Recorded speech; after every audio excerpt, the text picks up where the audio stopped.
North Atlantic, 1914. The U-boat's torpedo, a silent hunter, transformed naval warfare, rendering traditional surface patrols obsolete against an unseen enemy. This new threat exposed a profound vulnerability in maritime defense, as the only reliable indication of a submarine's presence was often the explosion of its ordnance, by which point it was already too late to react. The prevailing scientific consensus held that the ocean, a vast and turbulent medium, was inherently opaque to acoustic detection over any meaningful distance, a belief rooted in the rudimentary understanding of sound propagation through water. This perceived acoustic opaqueness was a critical limitation, directly influencing naval doctrine and the design of anti-submarine measures. Early hydrophones, essentially submerged microphones, were considered little more than curiosities, their range and fidelity deemed insufficient to overcome the ocean's inherent noise and absorption. Dr. Robert W. Boyle, a Canadian physicist then working in England, found himself at the forefront of this nascent field, tasked with unraveling the complex physics of underwater sound, a domain previously explored more by accident than by design. Boyle's initial work centered on the theoretical models of sound attenuation in water, which predicted rapid energy loss due to scattering and absorption. These models, largely extrapolated from atmospheric acoustics, suggested that even powerful sound sources would become indistinguishable from background noise within a few hundred meters. The conventional wisdom, bolstered by anecdotal evidence from early submarine trials, indicated that a vessel's machinery, though generating significant noise, would be effectively masked by the ocean itself. Early experiments involved rudimentary sound sources, often bells or explosive charges, submerged at varying depths. The detection apparatus consisted of simple carbon microphones encased in watertight housings connected to sensitive galvanometers. These trials consistently yielded short detection ranges, typically less than 500 meters, reinforcing the prevailing skepticism about the utility of acoustic detection for submarine warfare. The ocean was seen as a chaotic medium, its thermal layers and salinity gradients creating an acoustic labyrinth. The acoustic physicists of the era understood the fundamental principles of wave propagation, including reflection, refraction, and diffraction, but their application to the marine environment was fraught with unknown variables.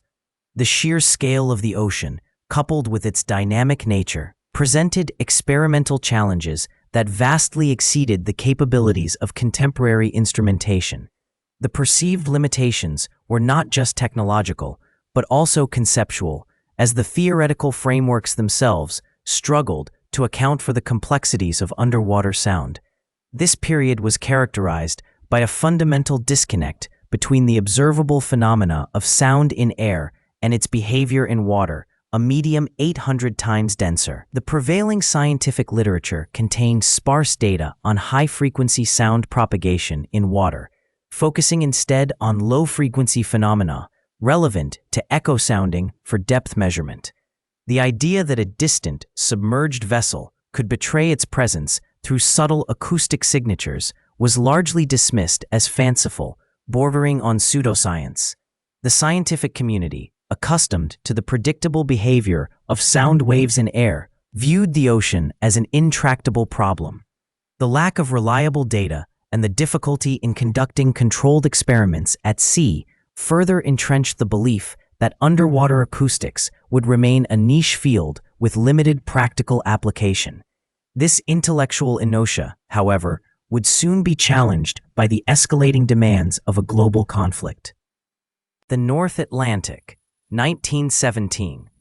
The German U-boat campaign had escalated, sinking 860,334 tons of Allied shipping in April alone, a rate that threatened to sever Britain's lifelines and force an armistice. The primary defense against these submerged predators remained a desperate, often futile, search for their periscopes or the telltale wake of a surfacing vessel. Detection was almost entirely visual, a game of chance played on the vast, unforgiving expanse of the ocean. naval strategists understood the critical vulnerability. A submarine, once submerged, vanished from sight. The ocean, a medium opaque to light, offered perfect concealment. Early attempts at detection relied on hydrophones, essentially underwater microphones, but these were crude instruments, plagued by ambient noise and limited range. They offered little more than a vague indication of something in the water, rarely precise enough to guide an attack. The fundamental challenge lay in the nature of sound propagation underwater. Sound travels 5 times faster in water than in air, but it also suffers from significant attenuation, particularly at higher frequencies. The ocean was a complex acoustic environment filled with biological noise from marine life, mechanical noise from surface ships, and the ever-present roar of the sea itself. Distinguishing the faint thrum of a distant submarine propeller from this cacophony was a formidable task. Early hydrophone designs, often simple carbon microphones encased in watertight housings, struggled with sensitivity and directionality.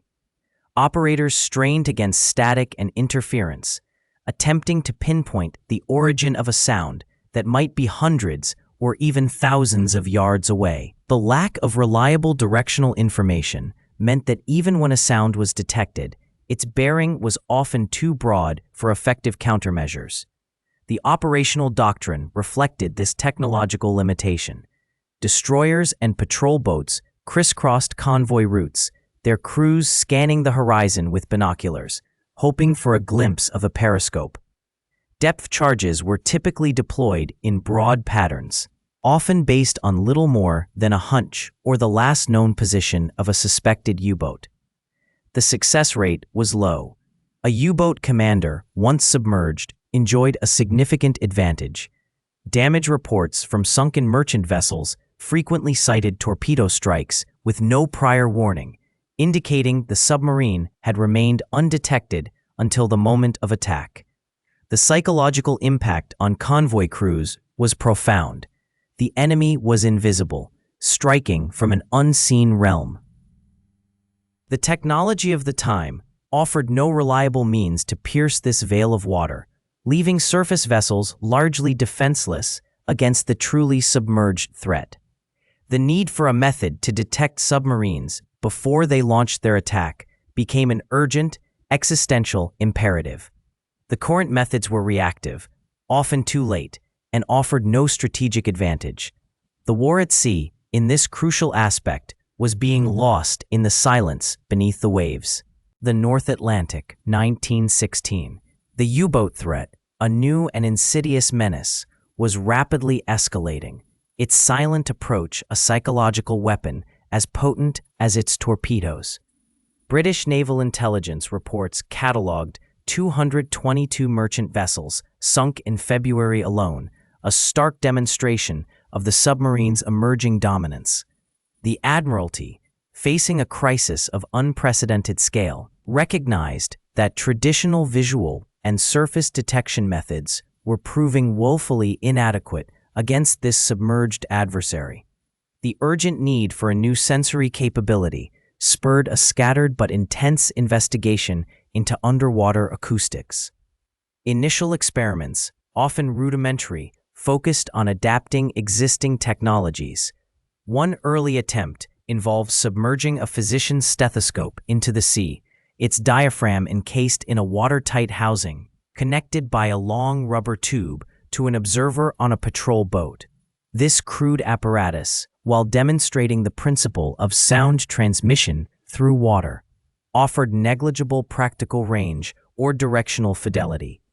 The true pioneers of hydrophone development were often isolated figures working with limited resources and an incomplete understanding of the complex physics governing sound in the ocean.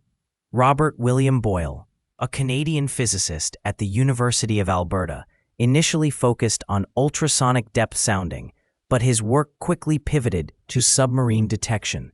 His early designs utilized quartz crystals, exploiting their piezoelectric properties to convert pressure waves into electrical signals.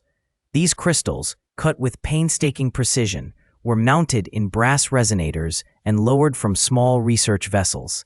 Boyle's initial field trials, conducted off the coast of Newfoundland, yielded promising but inconsistent results. The ambient noise of the ocean, wave action, ship propellers, marine life, often overwhelmed the faint signals from distant submarines. His laboratory notebooks from this period detail painstaking efforts to filter out unwanted frequencies, employing rudimentary electrical circuits with inductors and capacitors. The signal-to-noise ratio, a critical metric, rarely exceeded 1:1, making reliable detection a matter of chance rather than certainty. Across the Channel, in France, Paul Langevin, a physicist known for his work on X-rays, pursued a parallel path. Langevin's approach centered on the use of quartz steel sandwiches, a design he developed in collaboration with Konstantin Chalowsky. These transducers, composed of thin quartz wafers bonded between steel plates, offered a more robust and sensitive response than Boyle's initial designs. The steel provided structural integrity and helped to focus the acoustic energy, while the quartz generated a stronger electrical output. Langevin's team, working from a small research station near Toulon, conducted systematic trials, deploying their hydrophones from modified fishing trawlers. Their experimental logs recorded the detection of a submerged U-boat at a range of 1,500 meters under ideal conditions, calm seas, and minimal surface traffic. This represented a significant leap in detection capability, demonstrating the potential for active sonar, though their primary focus remained passive listening. The challenge remained in distinguishing a submarine's faint mechanical hum from the myriad other sounds of the ocean. The British Admiralty, recognizing the potential of these nascent technologies, established a dedicated anti-submarine division at the Admiralty Experimental Station in Harwich. Engineers like Albert Beaumont Wood began to standardize hydrophone design and deployment. Wood's early work involved developing directional hydrophones, often using multiple acoustic sensors arranged in arrays. By comparing the phase differences of sound waves arriving at different sensors, they could triangulate the source of the sound. One such design, the listening tube or hydrophone array, consisted of a series of trumpet-shaped collectors, each connected by a rubber tube to an operator's ears. While still reliant on human interpretation, these arrays offered a crude form of directionality. Production logs from 1917 indicate that over 500 such passive listening sets were manufactured and deployed on destroyers and patrol boats, providing a limited but novel capability in the ongoing struggle against the U-boat. These early devices, while primitive by later standards, laid the groundwork for the complex sonar systems that would define naval warfare in the decades to come. The North Atlantic, early 1943. The hydrophone operators, accustomed to the rhythmic pulse of their own ships and the distant, indistinct rumble of the deep, began reporting anomalous signals. These were not the sharp, percussive sounds of torpedo launches, nor the grinding clang of hulls under attack, but a subtler, persistent hum, a low-frequency thrumming that seemed to emanate from beneath the waves, often hours before any visual or tactical confirmation of enemy presence. Initial reports were met with skepticism. Naval doctrine, forged in the crucible of the Great War, held that submarines were, by their very nature, stealthy, their presence only betrayed by the detonation of their ordnance or the fleeting glimpse of a periscope. The idea of a submarine announcing its arrival through sound alone, before any offensive action, was a radical departure from established understanding, challenging the fundamental tenets of anti-submarine warfare. The British Admiralty's Underwater Sound Detection Section, a small, dedicated group of physicists and engineers, began to systematically collect these reports. Dr. Arthur Bell, a Cambridge-trained acoustician, led the analysis, poring over the crude paper recordings and the operator's handwritten logs. He noted the consistent frequency ranges described, typically between 20 and 200 Hz, and the peculiar, almost mechanical regularity of the reported noises. Bell's team, working in a converted laboratory in Portsmouth, constructed a series of experimental hydrophone arrays designed to capture and amplify these elusive low-frequency sounds. They theorized that the noise originated not from the submarine's torpedo tubes, but from its propulsion system, the churning of propellers, the internal combustion of diesel engines when surfaced or snorkeling, and the hum of electric motors when submerged. The prevailing wisdom had dismissed these as too faint to be detectable at range. Early trials, conducted in controlled conditions with captured German U-boats, yielded astonishing results. Even at speeds as low as 3 knots, the distinct thrum of the propellers and the subtle vibrations of the internal machinery were clearly discernible on the new, more sensitive equipment. The sound signature was unique, a fingerprint that differentiated it from ambient ocean noise and even from surface vessel traffic. Damage reports from convoy attacks provided corroborating evidence. Several merchant ships, sunk without warning, had logged unusual acoustic contacts hours before the attacks. Contacts that were dismissed as false positives or unidentified marine life. Retrospective analysis of these logs, juxtaposed with the newly acquired acoustic data, revealed a chilling pattern. The false positives were, in fact, the unmistakable signatures of approaching U-boats. The implications were profound. If submarines could be heard before they fired, the entire strategic calculus of the U-boat war would shift. The hunter could become the hunted, with early warning providing precious time for evasion, counterattack, or the deployment of defensive screens. The silent menace was, it turned out, not entirely silent after all. The initial detection range using the experimental arrays was estimated at 5 nautical miles for a submerged U-boat traveling at 4 knots. This was a significant improvement over the visual detection range of less than 1 nautical mile and the active sonar's limited effective range against stealthy targets. The data suggested a new paradigm for submarine detection, one based on passive acoustic listening rather than active interrogation. The Admiralty, initially hesitant, now recognized the immense potential. Recommendation: develop and deploy enhanced passive acoustic detection systems across the convoy escort fleet, prioritizing long-range, low-frequency hydrophone arrays. The war at sea, previously a game of blind man's bluff, was about to acquire a new, auditory dimension. The hydrophone arrays, once crude listening devices, now became precision instruments for spectral analysis. Each submerged vessel, whether a U-boat or an Allied destroyer, emitted a unique acoustic fingerprint, a complex interplay of engine noise, propeller cavitation, and hull vibrations.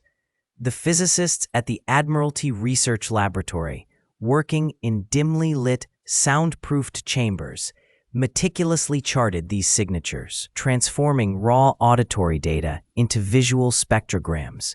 These visual representations, often resembling intricate mountain ranges or swirling nebulae, allowed for the identification of discrete frequencies and their relative amplitudes. A typical German Type 7 U-boat, for instance, exhibited a dominant low-frequency hum at 40 Hz, attributable to its diesel engines, alongside higher-frequency components around 800 Hz, indicative of propeller blade rates and auxiliary machinery. The challenge lay in distinguishing these intrinsic sounds from the ambient noise of the ocean itself. Oceanic background noise, a constant, pervasive roar, presented a formidable obstacle.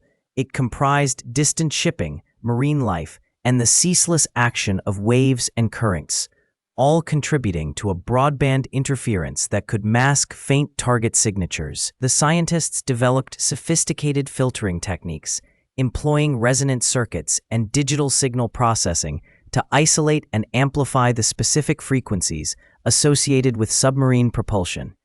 Comparative analysis became paramount, data from captured U-boats, subjected to controlled acoustic testing in quiet harbors, provided invaluable baseline signatures. These known patterns were then cross-referenced with field recordings from convoy escorts and fixed hydrophone stations, allowing for the refinement of identification algorithms.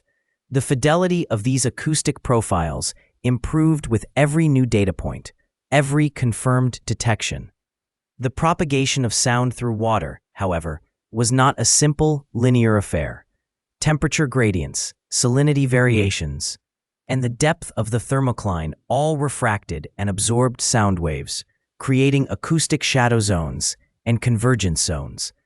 Understanding these complex underwater sound channels became a critical aspect of the research, influencing the optimal deployment of hydrophone arrays and the interpretation of received signals.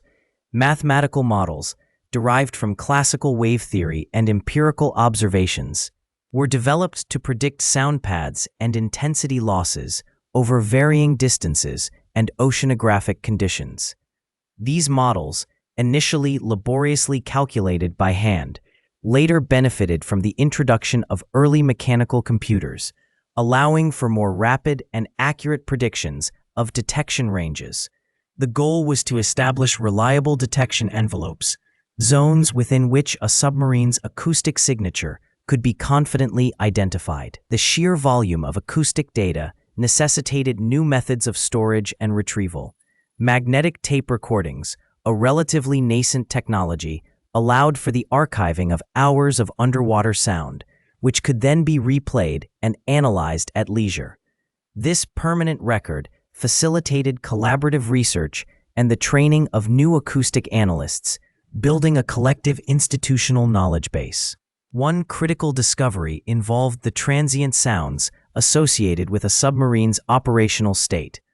The opening of torpedo tube outer doors, for example, produced a distinct, sharp metallic clang, while the activation of internal pumps generated a characteristic rhythmic thrum. These brief, high-intensity events, though fleeting, offered irrefutable evidence of an imminent attack. The meticulous cataloging of these transient signatures transformed the nature of submarine detection. No longer was it solely about the continuous hum of engines. It was now about recognizing the subtle, almost imperceptible cues that betrayed a submarine's intentions. The ability to discern these pre-firing indicators provided a crucial, albeit narrow, window of warning. The accumulation of this scientific understanding led to the development of sophisticated acoustic warning systems. These systems, integrated into naval vessels, provided real-time spectral analysis of hydrophone data, alerting operators to the presence of specific submarine signatures. The objective was to shift from reactive defense to proactive interception, transforming the underwater battlefield. The work, though often monotonous, involved thousands of hours of listening, filtering, and cross-referencing. Each faint whisper from the depths, each barely perceptible vibration, was scrutinized for its potential to reveal the hidden enemy. Recommendation: implement automated spectral pattern recognition for real-time threat assessment. The industrial arithmetic of this new understanding began with a chilling clarity. The ocean, once a vast shroud, had become a medium for unintended broadcast.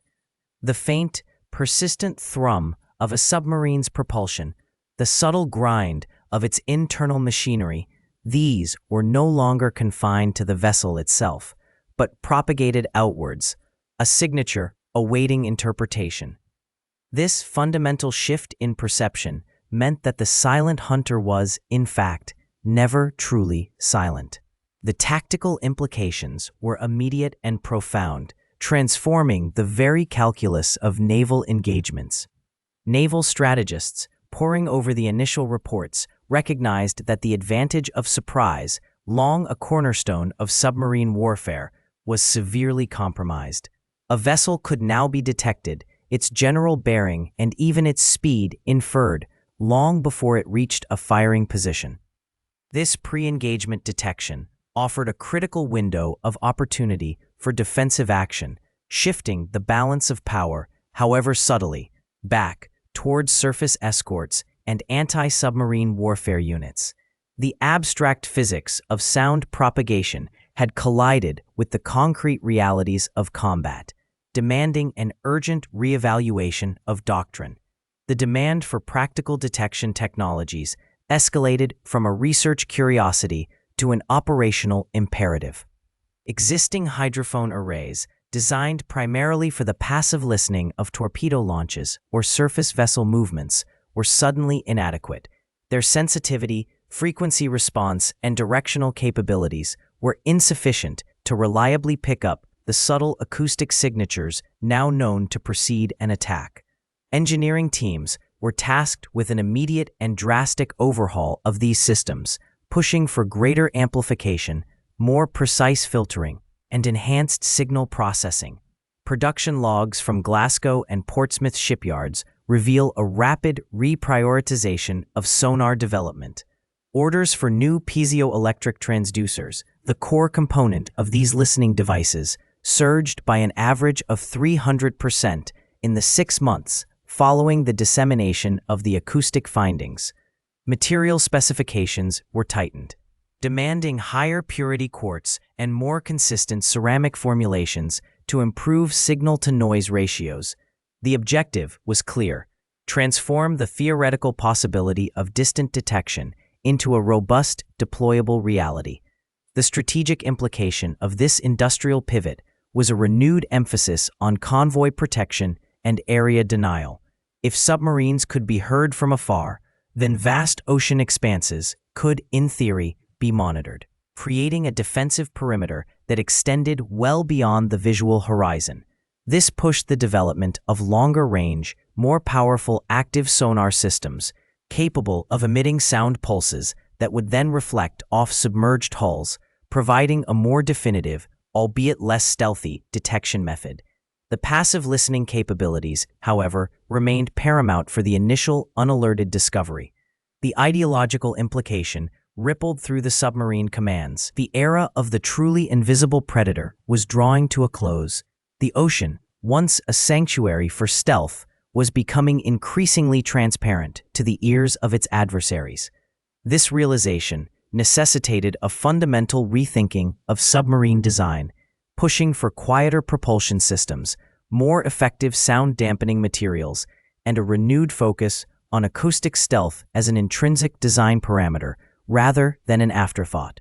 The very definition of underwater combat was being rewritten by the subtle vibrations of machinery.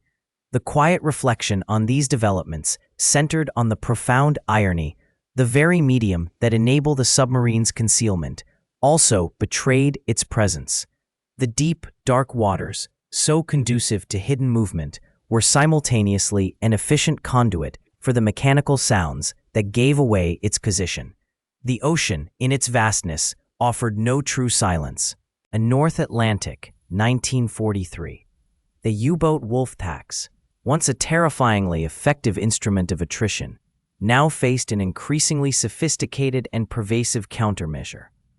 The sporadic, almost accidental acoustic detections of earlier years had matured into a systemic operational capability, fundamentally altering the calculus of naval engagements. This was no longer a matter of chance encounters, but of deliberate, strategic deployment of an unseen ear. The hydrophone arrays, once crude and directional, had evolved into multi-element, omnidirectional configurations, capable of sweeping vast swaths of ocean with increasing sensitivity. Early models, like the Type 144 Aztec, required a vessel to stop or move at very slow speeds, rendering it vulnerable. By 1943, improved designs, often integrated into the hull or towed in streamlined bodies, permitted detection at speeds exceeding 10 knots, significantly reducing the tactical disadvantage. Damage reports from U-boat command, meticulously compiled from surviving crews and intercepted signals, began to reflect a new pattern: engagements initiated not by visual sighting or radar contact, but by an inexplicable, seemingly prescient enemy. Interrogation files from captured U-boat officers consistently noted the uncanny ability of Allied escorts to pinpoint their submerged positions long before any attack could be mounted, often leading to forced dives or evasive maneuvers that expended precious battery life. The strategic implication was profound. The U-boat's primary advantage, its stealth, was being eroded. No longer could a submarine operate with the same degree of impunity beneath the waves. Waiting for the opportune moment to strike, the mere act of moving, of generating propeller cavitation or machinery noise, became a liability, a signature broadcast across the deep. Production logs from British and American shipyards reveal a rapid acceleration in the outfitting of escort vessels with advanced acoustic gear. By mid-1943, over 80% of newly commissioned destroyers and frigates were equipped with the latest Type 147B ASDIC, which offered improved range and depth discrimination. This widespread integration transformed individual ship capabilities into a fleet-wide operational doctrine. Tactical manuals for convoy escorts were rewritten to emphasize continuous acoustic sweeps, even in seemingly clear waters. The doctrine shifted from reactive engagement to proactive hunting, with multiple escorts coordinating their hydrophone contacts to triangulate and prosecute submerged targets. This systematic approach, driven by reliable acoustic intelligence, drastically reduced the success rate of U-boat attacks. The psychological impact on U-boat crews was equally significant. The constant, unseen threat of detection fostered a climate of anxiety, curtailing aggressive patrols and forcing submarines into deeper, less effective operating depths. The hunter was becoming the hunted, and the silent depths, once a sanctuary, now echoed with the unseen presence of an enemy that could hear. The operational imperative became clear: to detect the submarine before it could fire, to deny it the element of surprise that was its most potent weapon. This shift, driven by the persistent work of acoustic physicists and engineers, transformed naval warfare from a game of chance into a contest of sensory dominance. The ocean, once opaque, was slowly becoming transparent to the ears of the Allied navies. The enduring legacy of these initial acoustic investigations reshaped naval doctrine fundamentally, shifting the paradigm from reactive engagement to proactive detection. Before the sustained efforts to quantify underwater sound, submarine encounters were often a matter of visual sighting or the catastrophic evidence of a torpedo strike. The ability to discern a submarine's presence through its acoustic signature, even at significant ranges, provided a crucial temporal advantage, extending the decision-making window for surface vessels and convoy escorts. This extended detection range, initially measured in hundreds of yards and later in miles, became the cornerstone of anti-submarine warfare strategy, dictating patrol patterns, escort formations, and the deployment of countermeasures. The development of sophisticated hydrophone arrays, building upon the foundational understanding of sound propagation and attenuation, allowed for increasingly precise localization of submerged threats. Early single hydrophones gave way to multi-element systems, then to towed arrays, each iteration improving directional accuracy and signal-to-noise ratios. These technological advancements, directly stemming from the theoretical work on acoustic physics, transformed the passive listening post into an active intelligence-gathering platform. Damage reports from U-boats captured after 1943 frequently cited instances where they were detected and pursued by Allied forces long before they could achieve a firing solution, directly attributing their compromised position to advanced acoustic surveillance. The integration of acoustic data into real-time tactical decision-making became a standard operational procedure. Command centers, once reliant on sporadic visual reports and radio intercepts, began to process continuous streams of acoustic intelligence, plotting submarine movements with increasing fidelity. This shift required a new generation of naval officers and sonar operators, trained not just in deploying equipment, but in interpreting the complex sonic landscape of the ocean. Training manuals from the Royal Navy and the U.S. Navy, revised extensively between 1942 and 1945, dedicated significant sections to acoustic signatures, target classification, and the effective use of passive sonar systems, reflecting the institutionalization of these new capabilities. The strategic implications extended beyond immediate tactical engagements, influencing ship design and submarine construction itself. Naval architects began to incorporate acoustic quieting measures into new vessel designs, recognizing that a quieter platform was inherently more survivable.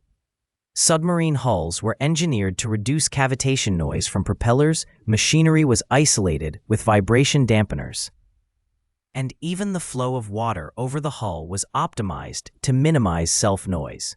This arms race in acoustic stealth and detection continues into the present day, a direct descendant of the early wartime discoveries that a submerged vessel, however silent its crew, still broadcast its presence through the water. The long-term impact on maritime surveillance and oceanography proved equally profound. The meticulous mapping of oceanographic features, temperature layers, salinity gradients, and seabed topography, initially undertaken to optimize sonar performance, laid the groundwork for modern oceanographic research. The understanding that sound behaves differently in varying water masses, a critical factor in both detection and evasion, transformed the ocean from a largely undifferentiated medium into a complex, acoustically characterized environment. This detailed understanding, cataloged in hydrographic charts and sonar performance prediction models, became an indispensable tool for navies worldwide. The initial, almost accidental discovery that submarines could be heard before they fired ultimately led to a complete re-evaluation of naval power dynamics. The vulnerability of the Island Hunter, once thought to be absolute, was revealed, forcing a continuous cycle